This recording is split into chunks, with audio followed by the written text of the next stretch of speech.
আমাদের প্ল্যানিংয়ের সাথে আল্লাহর প্ল্যানিং মিলে না, কিন্তু আমরা তো জানি হবে তো সেটাই যেটা রব চায়।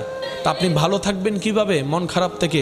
সূত্র একটাই, রব যেটাই চাই সেটাই আপনার চাওয়া বানিয়ে ফেলেন, কাজে কাজ হয়ে যাবে, মনও আর খারাপ হওয়ার সুযোগ হবে না। বলেন না সুবহানাল্লাহ।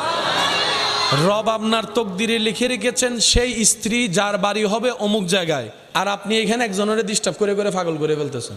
আল্লাহ আপনার রিজিকের ব্যবস্থা রেখেছেন অমুক জায়গার দোকানে, আপনি আমি বিশার জন্য পাগল হয়ে যাচ্ছি বাইরে। সেজন্য আমরা জানবো কিভাবে, বুঝবো কিভাবে? সেটা হচ্ছে রবের রহমতের উপর ছেড়ে দিতে হবে।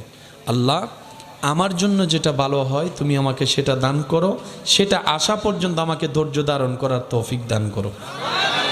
আপনাকে যেতে হবে না, আপনার রবই আপনাকে সেই জায়গা পর্যন্ত পৌঁছাই দিবে যেখানে জন্য আপনার জন্য কল্যাণ বরাদ্দ করা হয়েছে। বলেন না সুবহানাল্লাহ। সত্যি করে বলেন সবাই।